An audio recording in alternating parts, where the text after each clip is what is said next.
రాష్ట్ర వ్యాప్తంగా 175 నియోజకవర్గాలలో వైఎస్ఆర్ కాంగ్రెస్ పార్టీ నాయకత్వంలో ర్యాలీ జరిపి అక్కడ ఉన్నటువంటి రెవెన్యూ అధికారులకు మెడికల్ కాలేజీల ప్రైవేటీకరణను విరమించుకోవాలి అనేటువంటి ఒక డిమాండ్తో ఈరోజు విజ్ఞాపన పత్రాలు ఇవ్వడానికి వైఎస్ఆర్ కాంగ్రెస్ పార్టీ పిలుపునిచ్చింది. దానిలో భాగంగా రాష్ట్ర వ్యాప్తంగా అన్ని నియోజకవర్గాల్లోనూ ఈరోజు ఉదయం ర్యాలీలు ప్రారంభమయ్యాయి. అక్కడ ఉన్నటువంటి రెవెన్యూ అధికారులకు మెమోరాండాలు సమర్పించడం కూడా జరిగింది. ఇప్పుడే మేము కూడా గుంటూరులో ఆర్డీఓ ఆఫీసులో మెమోరాండాన్ని సమర్పించడం జరిగింది.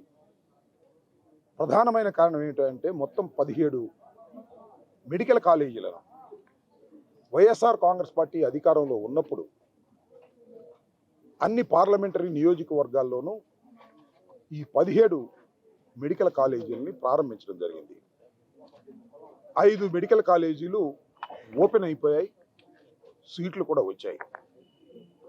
మిగతావి వివిధ నిర్మాణ స్థాయిల్లో ఉన్నాయి.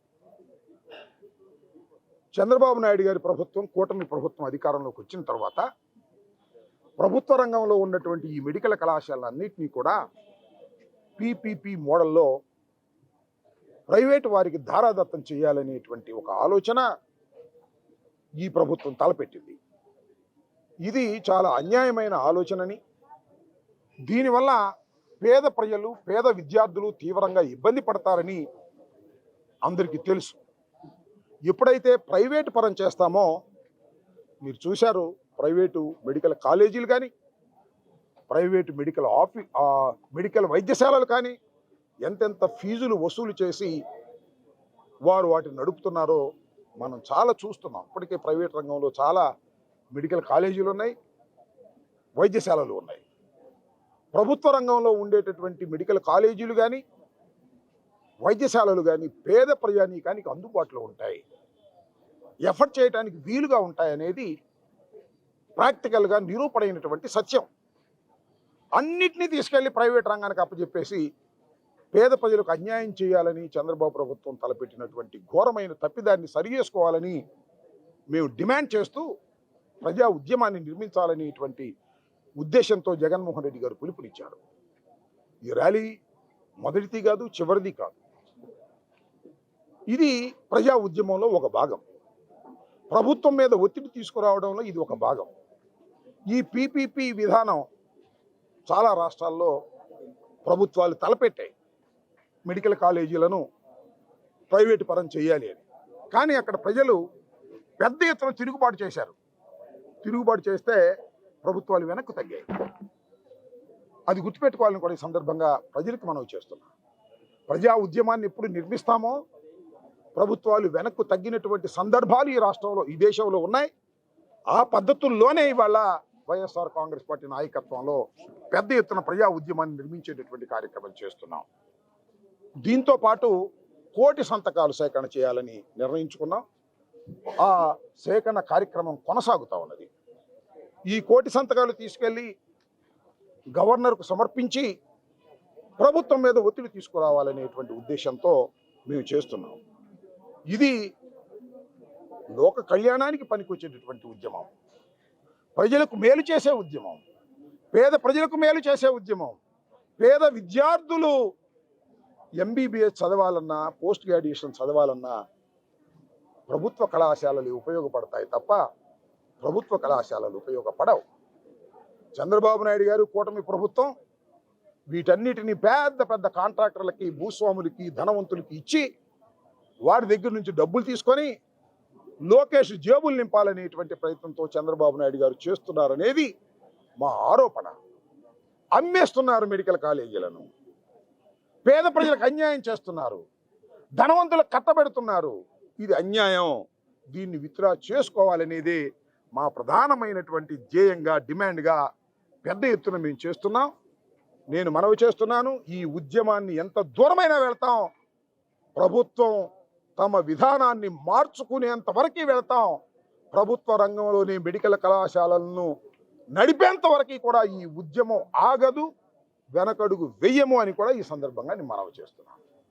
అదేమిటో చిత్రం నాకు అర్థం కాల. అసలు మేము ర్యాలీ చేస్తుంటే పోలీసులు వస్తారు, పోలీసులు రాకపోతే ఇప్పటికి అయిపోయేది. ర్యాలీ వస్తుంటే పోలీసులు మధ్యలో బ్యారికేడ్లు పెడతారు, అవి తోసుకురావాలి, మాతో ఘర్షణ ఎందుకు అవసరమా? ఒక ప్రజాస్వామ్య పద్ధతుల్లో ఒక పర్మిషన్ కోసం మేము అప్లై చేస్తే ఆ పర్మిషన్ ఇచ్చి మమ్మల్ని ఇక్కడ దాకా రానిచ్చి మెమోరాండం సమర్పిస్తే మేము వెళ్ళిపోతాంగా. ఎందుకు మధ్యలో మీరు అడ్డం పోలీసులు కాకిలకు మా ఘర్షణ ఎందుకు? ఇదంతా రెచ్చగొట్టే పనులు కదా. ఇదేనా ప్రభుత్వం చేయవలసినటువంటి విధానం? ఇవాళ కూడా గుంటూరులో మేమందరం ర్యాలీగా వస్తుంటే పోలీసులు బ్యారికేడ్లు పెట్టారు. అంటే తిరిగి వెళ్ళిపోవాలి మేము?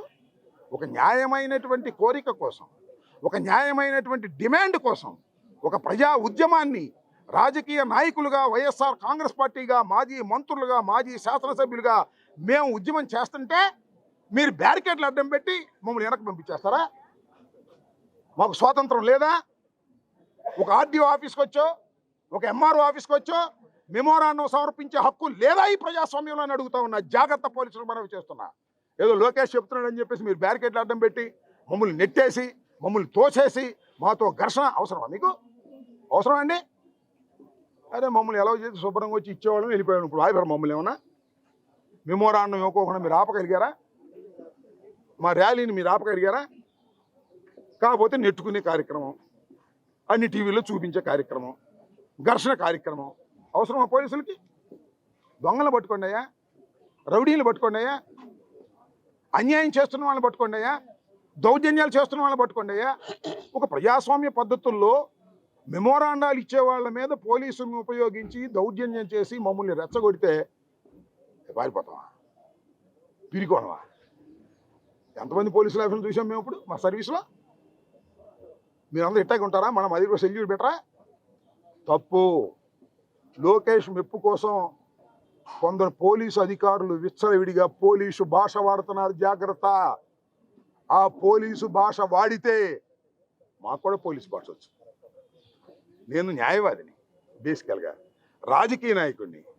మీకు ఎంత పోలీసు భాష వచ్చో దానికన్నా 10 రెట్లు పోలీసు భాష మాకు వచ్చని కూడా ఈ సందర్భంగా నేను మనవి చేస్తున్నాను.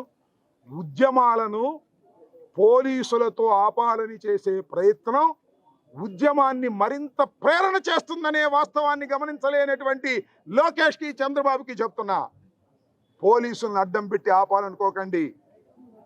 వెనకో కమ్యూనిస్ట్ స్లోగన్ ఉంది, అరచేతిని అడ్డు పెట్టి సూర్యకాంతిని ఆపలేరు. పోలీసులను అడ్డం పెట్టి ప్రజాశక్తిని అడ్డలేరు. గుర్తుపెట్టుకోమని మనవి చేస్తున్నా. మెడికల్ కాలేజీలను ప్రైవేటు పరం చేయకోకుండా ఆపేంత వరకు కూడా ఈ ఉద్యమం నడుస్తూనే ఉంటుంది.